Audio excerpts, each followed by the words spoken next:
अयोध्या धाम में भगवान श्री राम की प्राण प्रतिष्ठा होने जा रही है, लेकिन इस घड़ी को लेकर कई लोगों का संकल्प है जो सालों से आज तक बना हुआ है।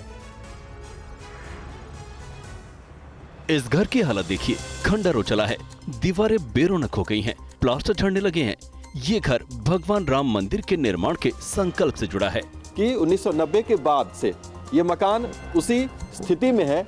आज तक इन्होंने इसकी मरम्मत या फिर कहें कि आगे निर्माण नहीं कराया कुछ, क्योंकि ये संकल्पित थे राम मंदिर के लिए कि जब अयोध्या में भव्य राम मंदिर बनेगा उसके बाद ही ये अपना मकान का काम शुरू करेंगे। ये घर है कार सेवक संतोष दुबे का, जिन्हें विवादास्पद ढांचे के तोड़ने के दौरान 5 गोलियां लगी थी। डॉक्टर भी परेशान थे तो हमने कहा किसी तरह निकालिए, दर्द बहुत था क्योंकि सीने में गोली लगी थी, फिर सिर पर यहाँ ये देख सकते हैं ये लगी, इंस्पायर हो गई थी, एक यहाँ लग करके यहाँ इस जबड़े को तोड़ती हुई यहाँ अटक गई थी।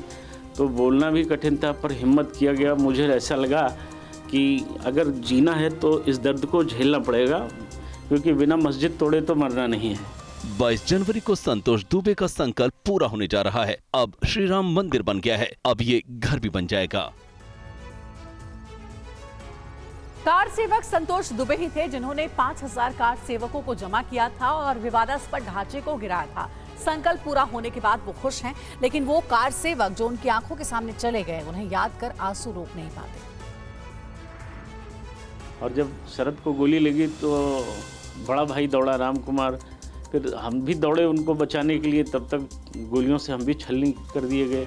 चारों तरफ से आवाज़ आने लगी, भैया बचाओ, भैया बचाओ। भैया कैसे बचाते हैं, भैया तो खुद भी घायल थे।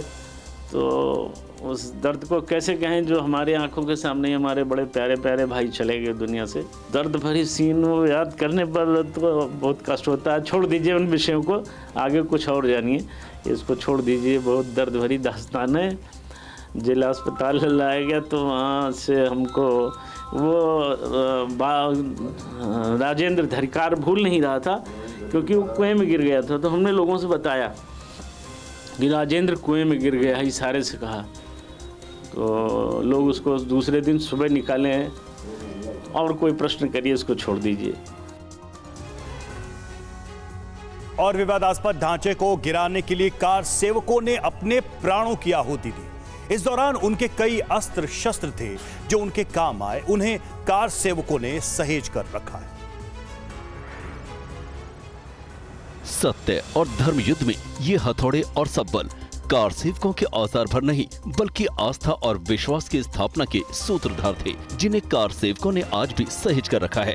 ढांचे को गिराए जाने के दौरान खतरे भी बहुत थे। ये तस्वीरें ऐतिहासिक हैं जो अभी हम आपको दिखाने जा रहे हैं, और ये चीजें भी एक तरह से कार सेवक इनको अपने ट्रॉफी की तरह यादगार के रूप में रखते हैं। ये हथौड़ा देख सकते हैं कि इसका आकार और इसका वजन कितना भारी है, और ये आप देख सकते हैं कि एक तरह से सब्बल है, सब्बल जिससे बाबरी मस्जिद को गिराया गया था। और ये तलवार जो कार सेवकों ने अपनी सुरक्षा के लिए, रक्षा के लिए रखा था उस वक्त, ये तब की तस्वीरें हैं और तब से इन्होंने इसको सहेज कर रखा है।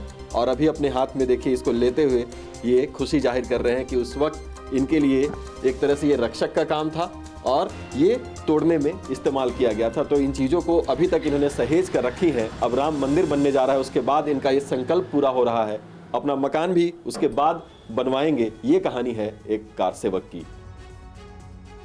भगवान राम की मूर्ति की नगर शोभा यात्रा को रद्द कर दिया गया है। सुरक्षा कारणों से अब ये कार्यक्रम मंदिर परिसर तक ही सीमित कर दिया गया है। अयोध्या धाम आने वालों के लिए भगवान की नगरी पूरी तरह तैयार है। सुरक्षा के व्यापक इंतजाम किए गए हैं।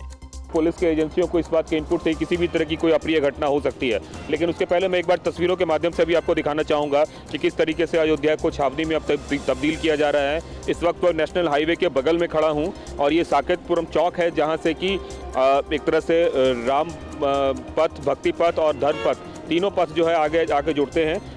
परंपरा के मुताबिक भगवान श्री राम के विग्रह का 17 जनवरी को नगर भ्रमण का कार्यक्रम था, जिसे रद्द कर दिया गया है। वजह बताई जा रही कि कुछ लोग इस पावन काम में बाधा डालने की भी कोशिश कर सकते हैं। तमाम रास्तों से होते हुए और फिर रामलला की जो मंदिर बन रही है वहाँ पे उसको पहुँचाया जाना था। लेकिन इन सब के बीच जिस तरीके से इंटेल इनपुट आया जो ये बता रहा था कि किसी भी तरह की कोई अप्रिय घटना हो सकती है और वो घटना किसी भी फॉर्म में हो सकती है। मसलन यहाँ तक जानकारी थी कि कोई उस विग्रह पे पत्थर ही फेंक दे, कुछ भी कर दे, कुछ भी हो सकता है।